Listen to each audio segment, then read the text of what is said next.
श्री शिवाय नमस्तुभ्यम। बहुत समय पहले एक छोटे से गांव में निरंजन नामक का एक गरीब किसान रहता था। जीवन में तकलीफ़ें इतनी थी कि वह हर रात भगवान शिव से एक ही प्रश्न पूछता, प्रभु क्या मेरी सुनवाई कभी होगी। लेकिन उसकी कठिनाइयों के बावजूद उसके मन में शिव के प्रति प्रेम कभी कम नहीं हुआ।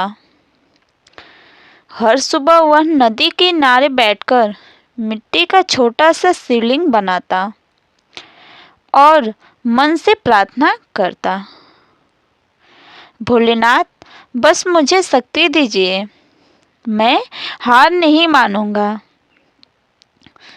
एक दिन गांव में भयंकर सूखा पड़ा।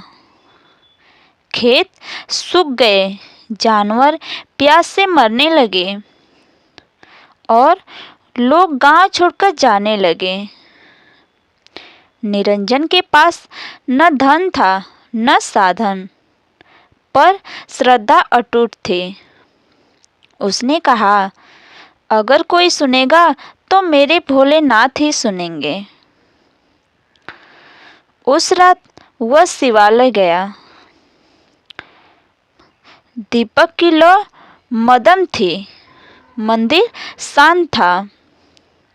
निरंजन घुटनों पर बैठकर बोला, महादेव अगर मैं आपका सच्चा भक्त हूँ तो मेरे गांव को बचा लीजिए। इतना कहते कहते उसकी आंखों से आंसू बहने लगे। अचानक मंदिर के भीतर हवा चलने लगी, घंटी अपने आप बजने लगी और शिवलिंग पर जल की एक स्वच्छ धार टपकने लगी, मानो स्वयं गंगा वहां प्रकट हो गई हो। अगली सुबह जब गांव वाले ने जागे तो उन्होंने देखा रात भर धीरे धीरे बरसात हुई थी। कुएं का जल खेत ऊपर हरे हो गए थे, नदी भर गई थी। आश्चर्यचकित कुएं का जल ऊपर तक आ गया था। गांव वाले ने आश्चर्यचकित थे। आसमान में बादल तो थे ही नहीं, बारिश कैसे हुई। पर निरंजन मुस्कुरा रहा था, क्योंकि वह जानता था यह बारिश बादलों से नहीं, शिव की करुणा से आई थी।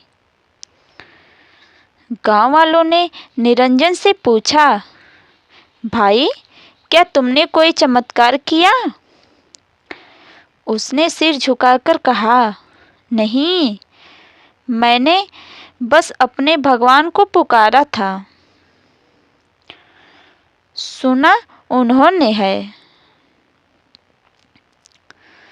उस दिन से गांव वालों का विश्वास और गहरा हो गया। हर शनिवार और सोमवार को पूरा गांव शिवालय में एकत्रित होकर आरती करता।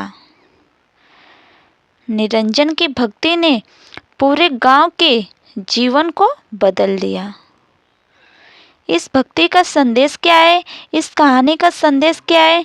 निरंजन इस कहानी से शिव जी उसका कैसे सहायता किए। ईश्वर चमत्कार नहीं करते, वे सिर्फ वहीं आते हैं जहाँ सच्ची पुकार और विश्वास होता है। हर हर महादेव, जय श्री कृष्ण। अगर वीडियो पसंद आई हो तो लाइक और सब्सक्राइब कीजिए और कमेंट में हर हर महादेव जरूर लिखिए। धन्यवाद।